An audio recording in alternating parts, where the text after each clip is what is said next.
আজ আমরা খুব গুরুত্বপূর্ণ একটি বিষয় নিয়ে আলোচনা করব, সালোক সংশ্লেষ, যা ক্লাস 9 এর সিলেবাসের অন্তর্ভুক্ত। এই সালোক সংশ্লেষ প্রক্রিয়া একটি জটিল প্রক্রিয়া, সেটাকেই কতটা সহজে তোমাদের কাছে তুলে ধরা যায় সেটাই আমি চেষ্টা করব। দেখো, প্রথমেই বলি, সালোক সংশ্লেষ কথাটিকে যদি ভাঙো, দেখো, আলোক সংশ্লেষ অর্থাৎ আলোর উপস্থিতিতে কোনো কিছু সংশ্লেষ ঘটা, মানে উৎপাদিত হওয়া বা উৎপাদন ঘটা, তাকেই আমরা সালোক সংশ্লেষ বলতে পারি। তাহলে আমরা যে সালোক সংশ্লেষকে চিনি সেটা কি? সেটা হলো সূর্যালোকের উপস্থিতিতে সবুজ উদ্ভিদ তার ক্লোরোফিলের সহায়তায় কি তৈরি করে? গ্লুকোজ তৈরি করে জল এবং কার্বন ডাই অক্সাইডের বিক্রিয়ায়। এটা খুব পরিচিত আমাদের বিক্রিয়া। দেখো, 6 অণু কার্বন ডাই অক্সাইড 12 অণু জলের সাথে বিক্রিয়া করে তৈরি করে গ্লুকোজ, এবং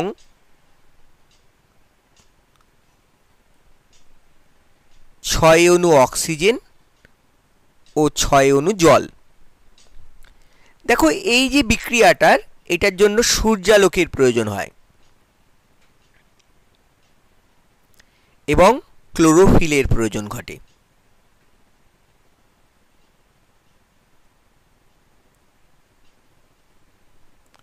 এখন এই যে বিক্রিয়াটা আমি লিখেছি, এটি প্রকৃতপক্ষে কিন্তু একটি জারণ বিজারণ বিক্রিয়া। কেন এরকম বলা হলো? তোমরা খুব ছোটবেলায় পড়েছো, হাইড্রোজেন যুক্ত হলে তাকে আমরা বিজারণ বলি। আবার যদি কোনো যৌগ থেকে হাইড্রোজেনের অপসারণ ঘটে বা বেরিয়ে যায়, তাকে আমরা জারণ বলি। তাহলে খুব ভালো করে খেয়াল করে দেখো তো, এখানে কোনো জারণ বিজারণ ঘটেছে কিনা। এবং এটাও আমরা জানি, জারণ ঘটলে অবশ্যই বিজারণ ঘটবেই। দেখো, এই কার্বন ডাই অক্সাইডের অণুর সাথে হাইড্রোজেন যুক্ত হয়ে গ্লুকোজ তৈরি করেছে। তাহলে বলো তো, এটা কি ঘটনা ঘটলো, জারণ না বিজারণ? হ্যাঁ, ঠিকই ভেবেছ, এটা হলো বিজারণ। কারণ দেখো, কার্বন ডাই অক্সাইড সাথে এখানে হাইড্রোজেন যুক্ত হয়ে গ্লুকোজ তৈরি হয়েছে, এবং আমরা জানি হাইড্রোজেন যুক্ত হলে তাকে কি বলা হয়? বিজারণ। তাহলে এটি একটি বিজারণ। আবার দেখো, পাশাপাশি জল হাইড্রোজেন ত্যাগ করে বা হাইড্রোজেন এখান থেকে অপসারণের ফলে তৈরি হয়েছে অক্সিজেন। তাহলে এটা কি হলো? এটা হলো জারণ। তাহলে মনে রাখতে হবে যে সালোক সংশ্লেষ কিন্তু একটি জারণ বিজারণ প্রক্রিয়া। এই সামগ্রিক প্রক্রিয়াটি দুভাগে ঘটে।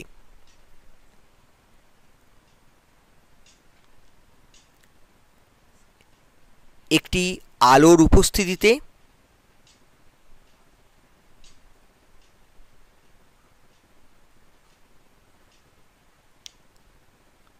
আরেকটি অংশ ঘটে যেখানে আলোর প্রয়োজন পড়ে না, সেটা হচ্ছে আমরা বলে থাকি আলোর নিরপেক্ষ। তাহলে এখানে আলোর দরকার হয়, এখানে আমরা বলতে পারি আলোক নিরপেক্ষ,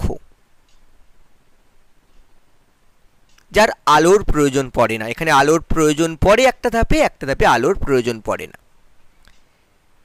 এবং মনে রাখবে যে এইটি ঘটে ক্লোরোপ্লাস্টের মধ্যে।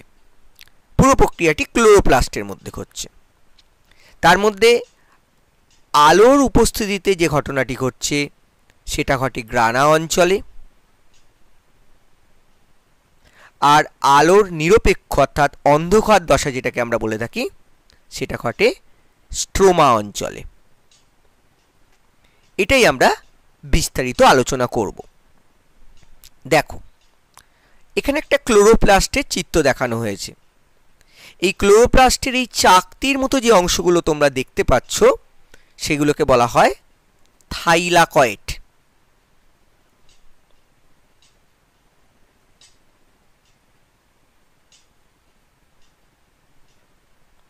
এই থাইলাকয়েডের কিন্তু একটা বিরাট ভূমিকা রয়েছে আলোক দশার ক্ষেত্রে। আর এই যে অঞ্চলটা দেখতে পাচ্ছ, থাইলাকয়েডগুলো কীরকম, কতগুলো দেখো কয়েনের মতো দেখতে, মুদ্রার মতো দেখতে। এর মাঝে মাঝে যে অঞ্চলগুলো রয়েছে তাকেই আমরা বলছি স্ট্রোমা।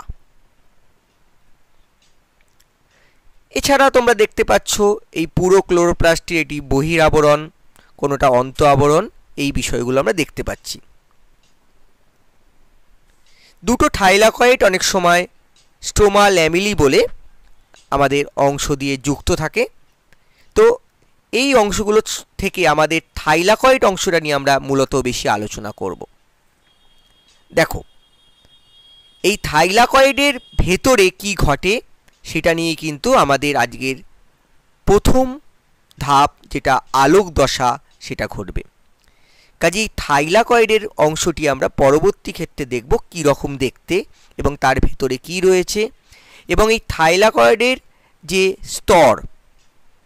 স্তর বা আবরণ, সেখানেই কিন্তু আলোক দশার ঘটনাটি ঘটে থাকে। চলো আমরা দেখে নিই। দেখো, এটা একটা থাইলাকয়েডের ভেতরের অংশকে দেখানো হচ্ছে। এই অংশটি হচ্ছে আমরা দেখতে পাচ্ছি এটা হচ্ছে থাইলাকয়েডের যে মেমব্রেন বা আবরণ, যার মধ্যে কিন্তু মূল ঘটনাটি ঘটে। দেখো, এখানে পুরো প্রক্রিয়াটিকে আমরা ধাপে ধাপে আলোচনা করব। এই প্রথম যে অংশটি নিয়ে বলছি, দেখো এটা হচ্ছে রঞ্জকতন্ত্র 2। এই রঞ্জকতন্ত্র 2 যেটা রয়েছে তোমরা দেখতে পাচ্ছ, এই সূর্যের আলো যখন এর মধ্যে এসে পড়ে তখন কি ঘটে, সূর্যের আলোর বিভিন্ন রশ্মি সেখানে রয়েছে। সেই রশ্মির মধ্যে একটা বিশেষ কম্পাঙ্ক বা তরঙ্গ দৈর্ঘ্যর সূর্যের রশ্মিকেই সে শোষণ করে। দেখা গেছে 680 ন্যানোমিটার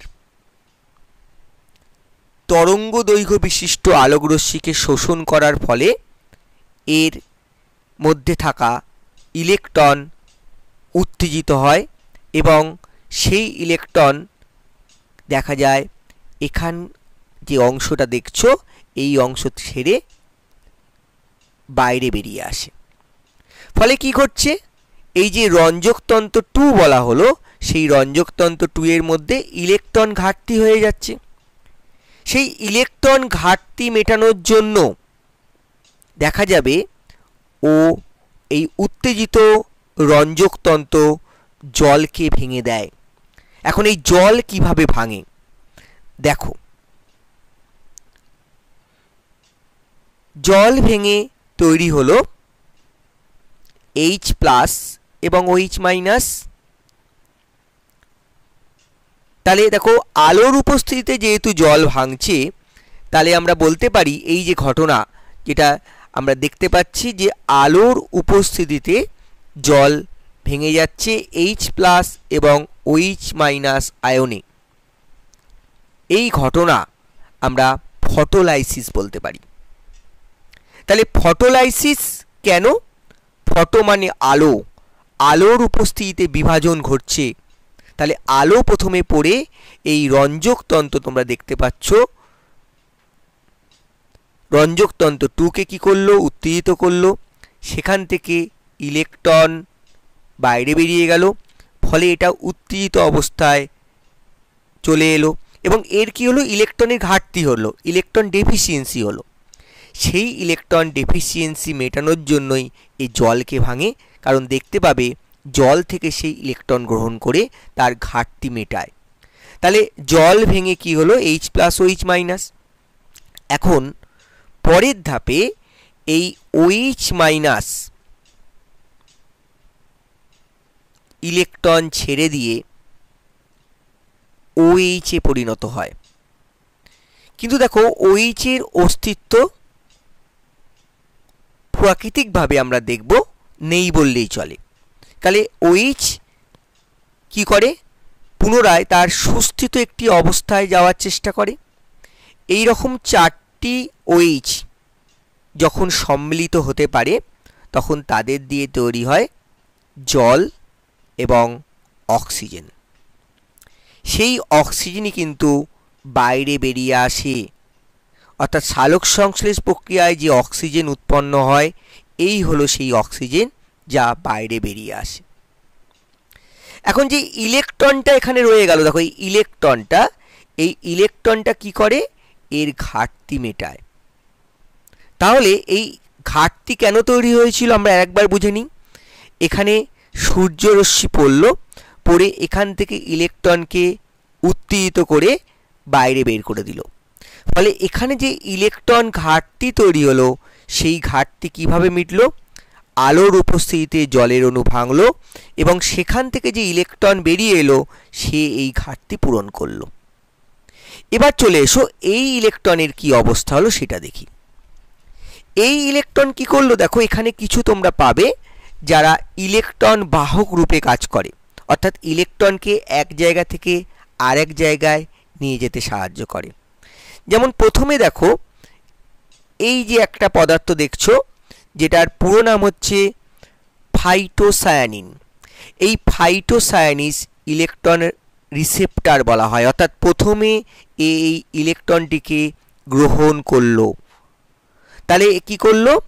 ফাইটোসায়ানিন এই ইলেকট্রনটাকে প্রথমে গ্রহণ করলো। তারপর এই ফাইটোসায়ানিন ইলেকট্রনটি গ্রহণ করার পর দেখো ইলেকট্রন ক্যারিয়ার বা ইলেকট্রনকে যারা বহন করে নিয়ে যেতে পারে এরকম আরেকটি পদার্থ হলো, মনে রাখবে, যেটাকে আমরা PQ দিয়ে লিখেছি, এখানে লেখা হয়েছে প্লাস্টোকুইনোন। এই প্লাস্টোকুইনোনের কাছে ইলেকট্রনটি চলে এলো। এখানে খুব গুরুত্বপূর্ণ একটা ঘটনা বুঝতে হবে।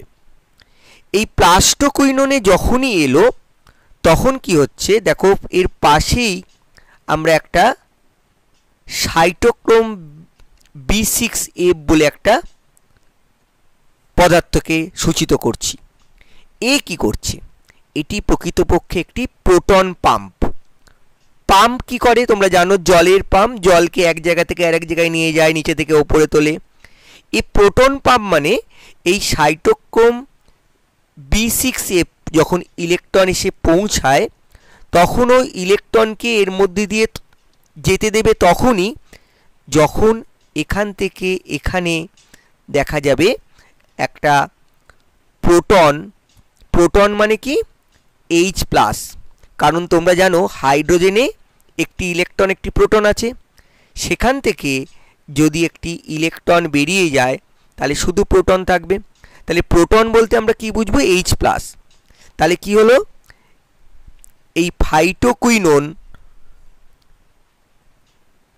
একটি ইলেকট্রন গ্রহণ করার পর যখন সাইটোক্রোম B6 এ পৌঁছাচ্ছে তখন বাইরে থেকে H+ বা প্রোটন এই প্রোটন পাম্পের মাধ্যমে দেখো ভেতরের অংশ, অর্থাৎ আমরা দেখতে পাচ্ছি যেটা নিয়ে আলোচনা করছি থাইলাকয়েডের ভেতরের অংশ যাকে লুমেন বলছে, সেই লুমেন অংশে প্রবেশ করছে। তাহলে এক তো এখান থেকে H+ আসছে আর এক এখান থেকে H+ আসছে। তাহলে দেখে নাও এখানে কিন্তু H+ এর গাঢ়ত্ব কিন্তু বেড়ে গেল। এরপর এই ইলেকট্রনটা এখান থেকে পৌঁছে যাচ্ছে, পরপর খেয়াল করো এই ইলেকট্রন পৌঁছালো এখান থেকে আরেকটি ইলেকট্রন ক্যারিয়ার বা ইলেকট্রন বাহক প্লাস্টোসায়ানিন। তাহলে আরেকটি কাছে পৌঁছালো যার নাম হলো প্লাস্টোসায়ানিন। এই প্লাস্টোসায়ানিন হয়ে পৌঁছাচ্ছে আরেকটি আলোক উত্তেজক রঞ্জক তন্ত্র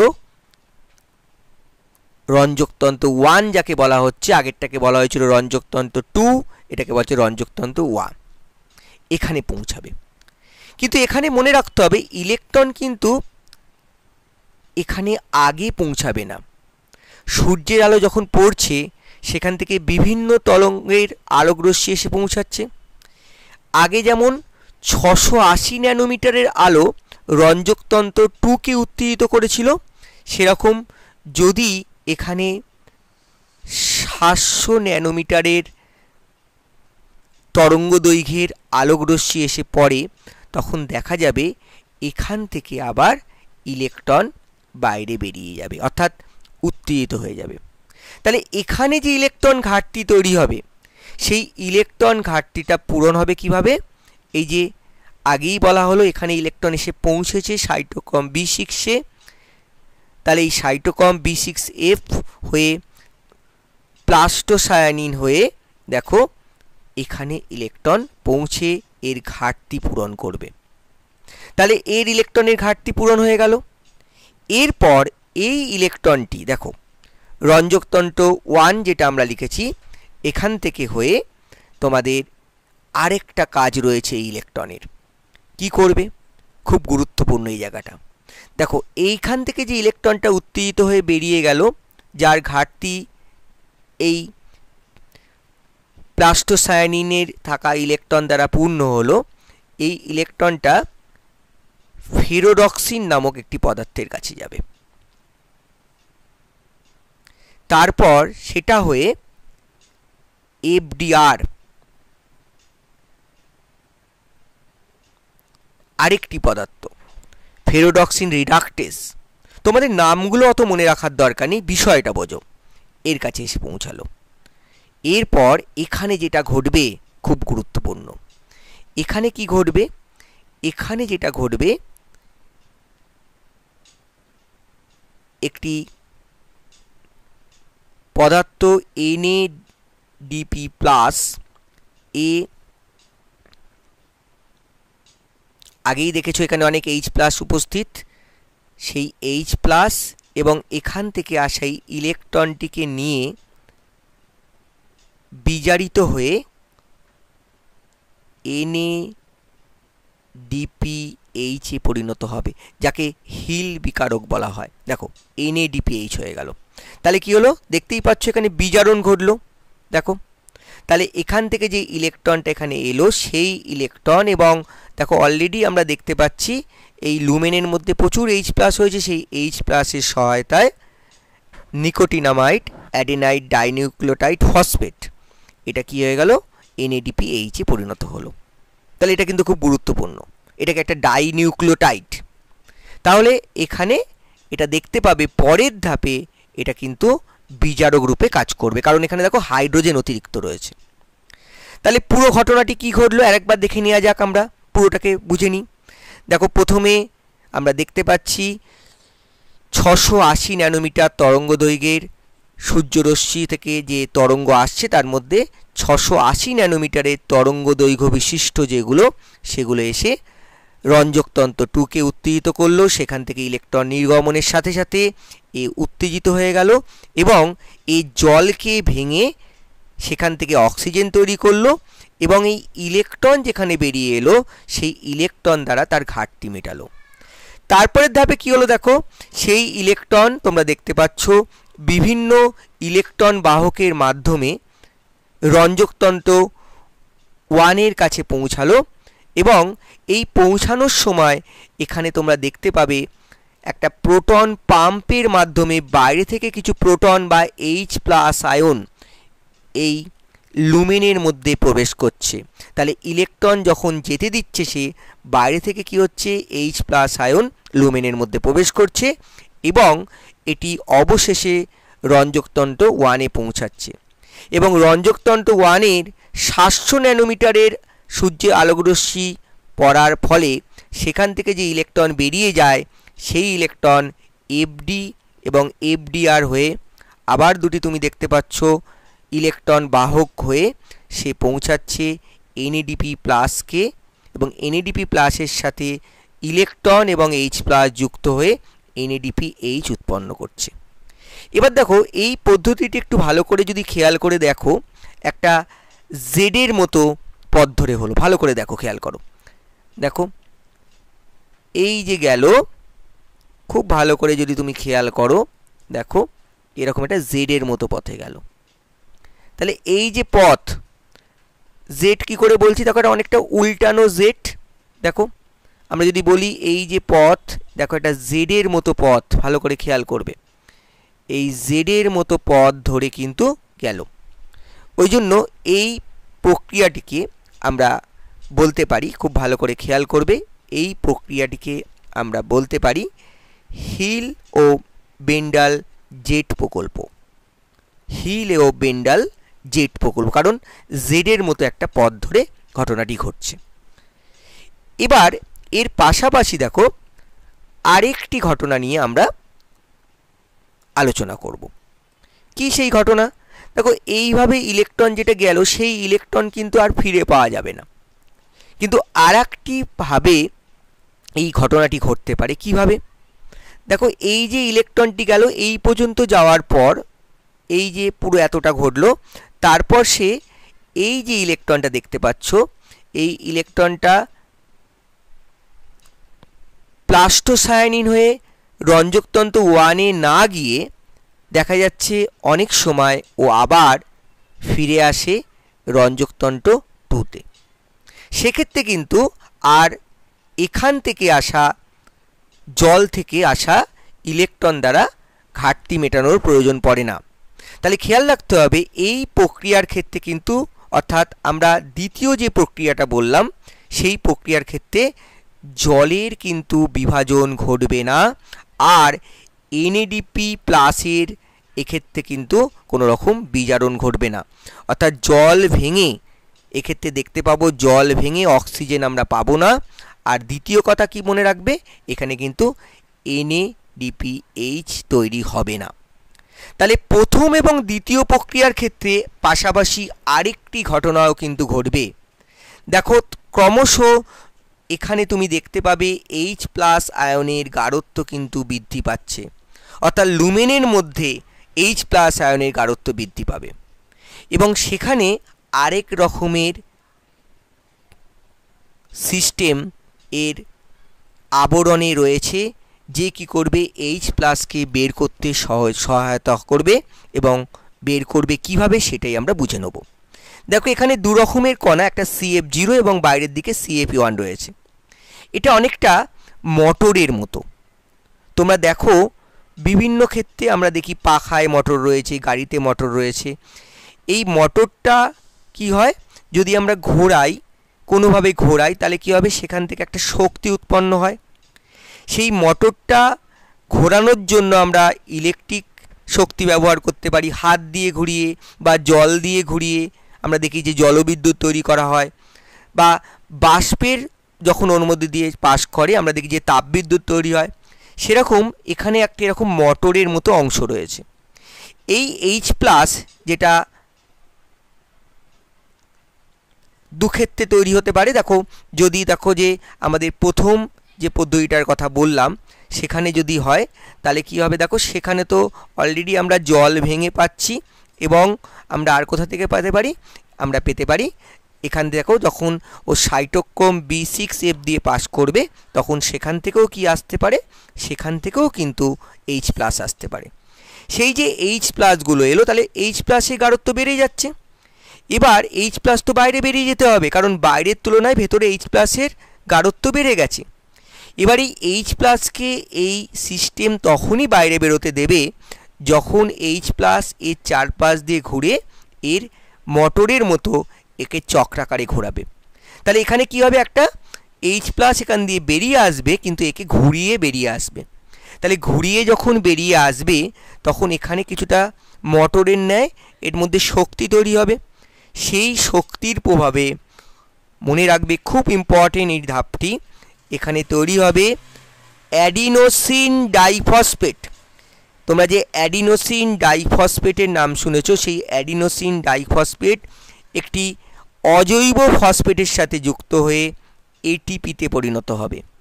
তাহলে এই এটিপি তৈরি হওয়ার জন্য এই এইচ প্লাস আয়নের বাইরে বেরিয়ে যাওয়াটা কিন্তু খুবই গুরুত্বপূর্ণ। তাহলে আমরা দেখতে পেলাম এক্ষেত্রে NADPH তৈরি হচ্ছে, এক্ষেত্রে ATP তৈরি হচ্ছে এবং উপজাত যৌগ হিসাবে অক্সিজেন বেরিয়ে আসছে। আমরা একটু আগেই বললাম, ওই জিনিসটা আমি আরেকবার তোমাদের সঙ্গে আলোচনা করে নিতে চাইছি।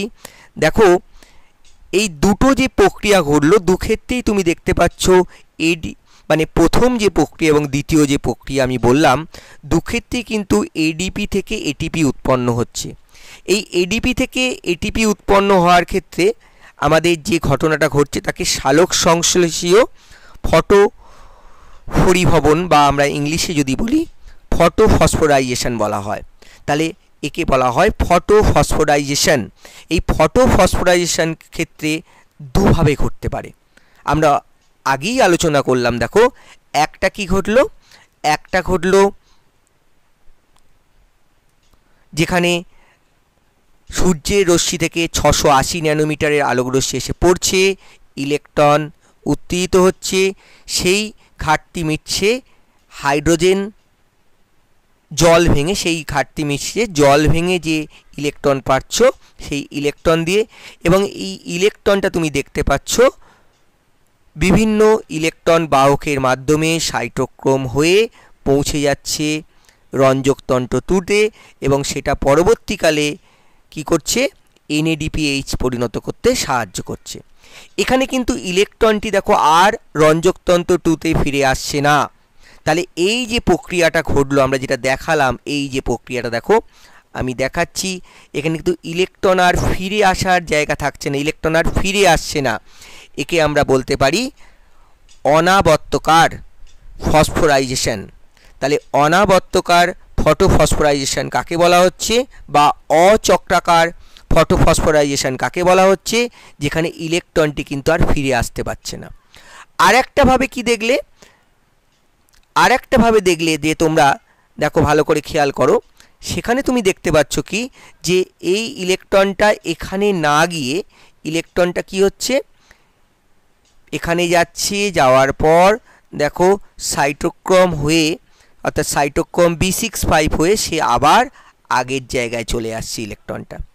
তাহলে এখানে কিন্তু আবারও বলছি, এই পদ্ধতিতে কিন্তু আগের মতোই ADP থেকে ATP তৈরি হবে। কারণ এই যে দেখতে পাচ্ছ, যখন তোমাদের প্রোটন পাম্পের যে কথাটা বললাম, এটা কিন্তু তোমার দুক্ষেত্রেই হবে। এটা তোমাদের অচক্রাকারের ক্ষেত্রেও হবে, চক্রাকারের ক্ষেত্রেও হবে। তাহলে H প্লাস আয়ন কিন্তু আমাদের এখানে বাড়তে থাকবে। সেই H প্লাস আয়ন যখন বেরোবে তখন কিন্তু দুক্ষেত্রেই কিন্তু ATP তৈরি হবে। এবং এখানে গুরুত্বপূর্ণ যে যখন চক্রাকারভাবে পদ্ধতিটা ঘটবে তখন কি হবে, যখন চক্রাকারভাবে পদ্ধতিটা ঘটবে তখন কিন্তু NADPH উৎপন্ন হবে না, তখন কিন্তু জল ভেঙে অক্সিজেন পাবে না, কিন্তু এক্ষেত্রে ADP থেকে ATP উৎপন্ন হবে এবং 2 অণু ATP উৎপন্ন হবে। এটা খুব গুরুত্বপূর্ণ। তোমরা দেখতে পাবে আবর্তকার বা চক্রাকার ফটোফসফোরাইজেশনে 2 অণু ATP উৎপন্ন হয়। এবং আরেকটা গুরুত্বপূর্ণ, যখন চক্রাকার পথে ঘটছে না, অচক্রাকার পথে ঘটছে, তখনও কিন্তু একইভাবে H প্লাস আয়নের গাঢ়ত্ব বাড়বে এবং H প্লাসের গাঢ়ত্ব যখন তোমরা দেখতে পাবে জল থেকেও H প্লাস আয়ন আসবে, ফলে H প্লাস আয়নের গাঢ়ত্ব বেড়ে যাবে। এক্ষেত্রেও ADP থেকে ATP উৎপন্ন হয়, কিন্তু মনে রাখতে হবে এখানে 1 অণু ATP উৎপন্ন হয়। এটা কেন সে নিয়ে আমরা উঁচু ক্লাসে আরও বিস্তারিত পড়ব। তাহলে আমরা কি দেখলাম, আমরা এখান থেকে দেখতে পেলাম যে অক্সিজেন তৈরি হচ্ছে, আমরা দেখতে পেলাম ATP তৈরি হচ্ছে এবং NADPH তৈরি হচ্ছে। এবার আমরা পরের ধাপে চলে যাব, যেটা আলোর প্রয়োজন পড়বে না, আলোর অনুপস্থিতিতে যে ঘটনাটি ঘটবে সেটা নিয়ে আলোচনা করব। যেটাকে কি হবে দেখো, ভালো করে বোঝার চেষ্টা করবে। এটা কিন্তু স্ট্রোমায় ঘটে। আবারও বলি, এই পরের প্রক্রিয়াটি যেটাকে অন্ধকার দশা বা আলোক নিরপেক্ষ দশা বলে, এটা কোথায় ঘটে, এটা স্ট্রোমায় ঘটে। কি হয়, আমরা এই জটিল প্রক্রিয়াটাকে একটু সহজ করে বুঝিয়ে দেওয়ার চেষ্টা করি। দেখো, কার্বন ডাই অক্সাইড, খুব ভালো করে বোঝার চেষ্টা করবে। কার্বন ডাই অক্সাইড কি হচ্ছে, এই যে ধাপ যেটা নিয়ে আলোচনা করতে চলেছি, সেই ধাপে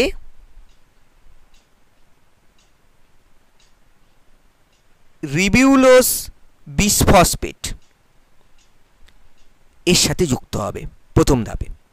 এখানে খুব গুরুত্বপূর্ণ যেটা দেখো, আমি যদি এদের কার্বন সংখ্যাগুলোকে ছোট ছোট ডট দিয়ে লিখি, দেখো এখানে একটা কার্বন রয়েছে, মনে রাখবে এই রিবিউলোজ বিসফসফেট যেটা, সেখানে 5টি কার্বন অ্যাটম বর্তমান।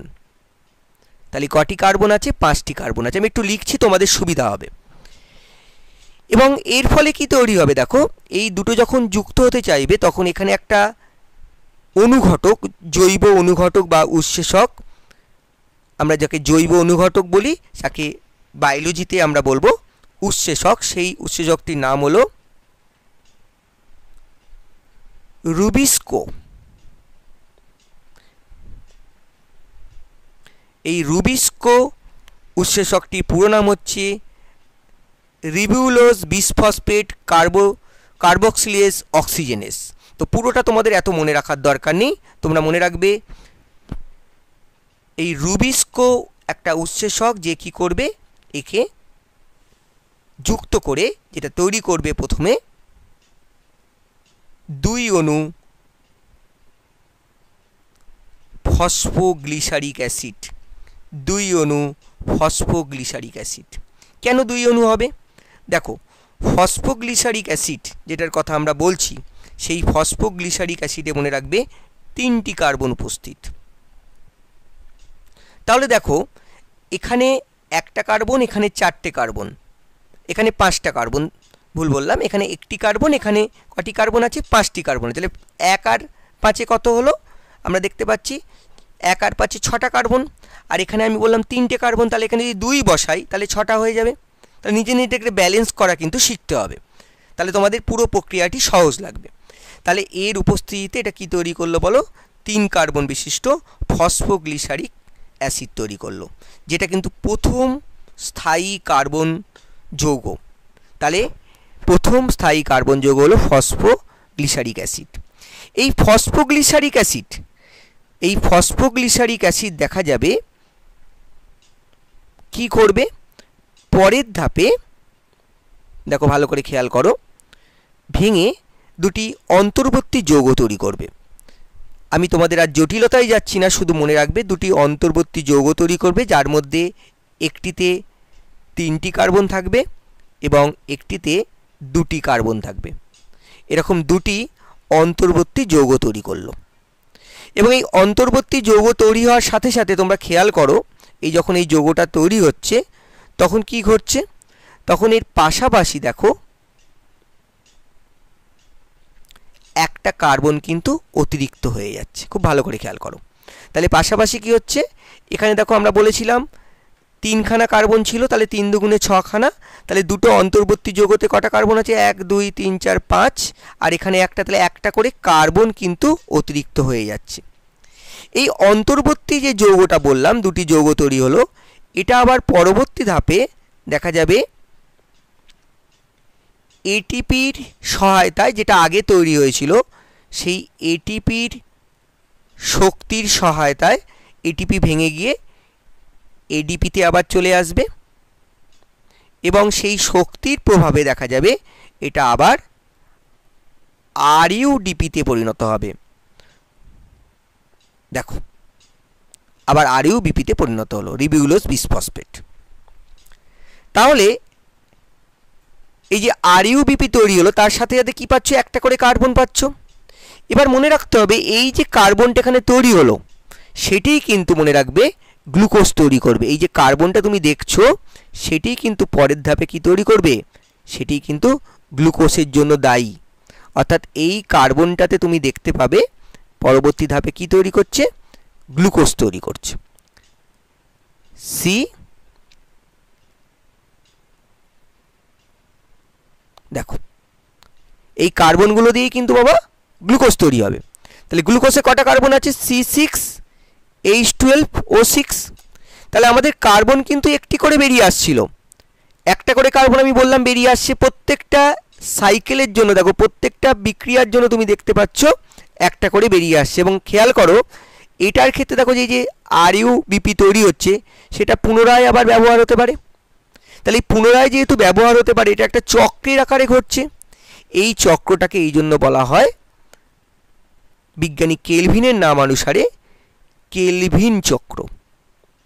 তাহলে এই কেলভিন চক্রর ক্ষেত্রে তুমি কি দেখতে পাচ্ছ, পুনরায় দুটি অন্তর্বর্তী যৌগ গঠনের মাধ্যমে ATP সহায়তায় আবার RUBP বা রিবিউলোজ বিসফসফেট তৈরি হচ্ছে, যেটা কিন্তু আবার ব্যবহারযোগ্য। যাতে চক্রাকারে ঘটার জন্য এটাকে আমরা কেলভিন চক্র বলবো। এবার একটা খুব গুরুত্বপূর্ণ বিষয় মন দিয়ে দেখো, আমি আবারও বলছি। দেখো, দেখেছিলে যে যখন এখানে একটি করে কি হয়েছিল বলো, একটি কার্বন হয়েছিল। এই যে দেখো, প্রত্যেক চক্রের জন্য কি হচ্ছে, একটি করে কার্বন। দেখো এখানে আছে কটা, 3 দুগুণে 6টা, 2 আর এখানে 3 দুগুণে 6টা, এখানে কত দেখো 5টা, এবং তারা আবার এখানে কটা কার্বন আছে, এখানে আবার তৈরি হচ্ছে 5টা কার্বন বিশিষ্ট রিবিউলোজ বিসফসফেট। তাহলে এই 3 আর 2 এ 5 ঠিকই আছে। দেখো এখানে 3টে কার্বন, অন্তর্বর্তী যৌগগুলোতে 3টে করে কার্বন আছে, এবং দেখো এখানে আবার 5টা কার্বন হয়ে গেল। এবং প্রতি চক্রের জন্য দেখো একটা করে কার্বন কিন্তু এক্সট্রা হচ্ছে। সেই কার্বনই কিন্তু গ্লুকোজ তৈরি করছে C6H12O6। তাহলে বলো তো, এই চক্রটা, একটা গ্লুকোজ পাওয়ার জন্য এই চক্রটা কবার ঘটতে হবে? একটা গ্লুকোজ অণুর জন্য দেখো 6 বার ঘটা দরকার। তাহলে প্রতি একবার একটা চক্রের জন্য একটি কার্বন পাচ্ছি, কিন্তু আমাদের গ্লুকোজের জন্য কটা কার্বন দরকার? 6টা কার্বন দরকার। এই জায়গাটা একটু মন দিয়ে খেয়াল করবে। তাহলে আমাদের কি প্রয়োজন বলো, আমাদের 6টা কার্বনের প্রয়োজন। সেই 6টা কার্বন 6খানা চক্রের মাধ্যমে ঘটবে, অর্থাৎ 6 বার কেলভিন চক্রের জন্য একটা করে তুমি গ্লুকোজ পাবে। তাহলে আমি যদি বাবা এখানে এই 6 দিয়ে এটাকে গুণ করি, 6টা কার্বনের জন্য 6 দিয়ে গুণ করি, তাহলে পুরোটাকে আমাকে 6 দিয়ে গুণ করা প্রয়োজন। তাহলে এটাকে যদি 6 দিয়ে গুণ করা হয়, তাহলে আমরা পুরো প্রক্রিয়াটাকে আমরা কত দিয়ে গুণ করব? 6 দিয়ে গুণ করব। দেখো ভালো করে খেয়াল করো, এই জন্যই 6 দিয়ে গুণ করা হয়েছে। খুব ভালো করে বিষয়টা বুঝবে কেন 6 দিয়ে গুণ করা হচ্ছে। দেখো এই জন্যই কিন্তু তোমরা বইতে পাবে। দেখো বিষয়টা বোঝা গেল কিনা, এই জন্য 6 দিয়ে গুণ করা হচ্ছে।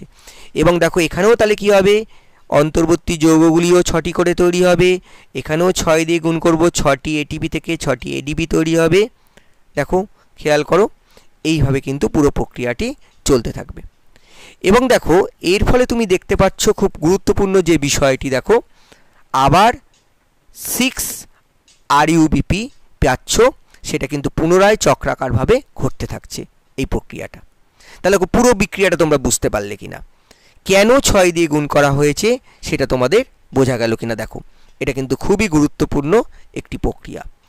এবং আরেকটি গুরুত্বপূর্ণ প্রক্রিয়া এবার আমরা চলে যাব। দেখো এই যে গ্লুকোজ যখন তৈরি হচ্ছে, গ্লুকোজ তৈরি হওয়ার সময় আসলে যে ঘটনাটি আমি তোমাদের এবার বোঝাবো, অ্যাকচুয়ালি কি হচ্ছে, অ্যাকচুয়ালি ফসফোগ্লিসারিক অ্যাসিড, সেই ফসফোগ্লিসারিক অ্যাসিড থেকে তো তুমি গ্লুকোজটা পাচ্ছ। তাহলে ফসফোগ্লিসারিক অ্যাসিড থেকে যখন তুমি গ্লুকোজটা পাচ্ছ, তখন এর কি করবে, বিজারণের প্রয়োজন। তাহলে এই বিজারণে আমরা আগেই বলেছি যে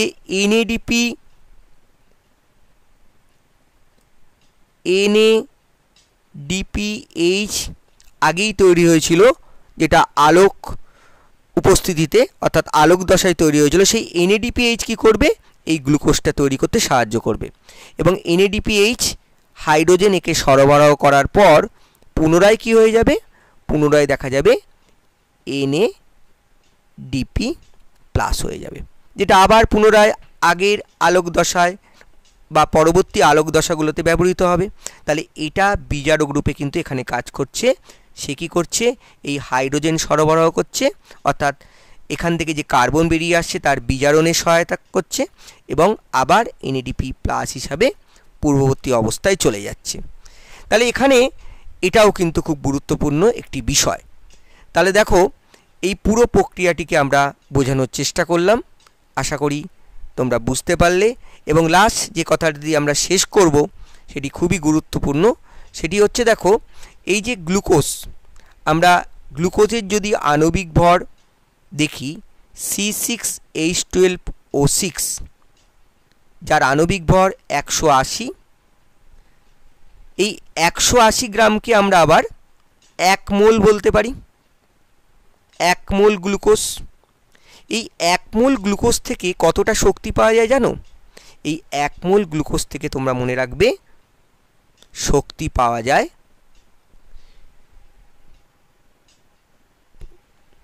686 কিলো ক্যালোরি। ঠিক আছে, আশা করি তোমরা বুঝতে পারলে। সকলকে ধন্যবাদ।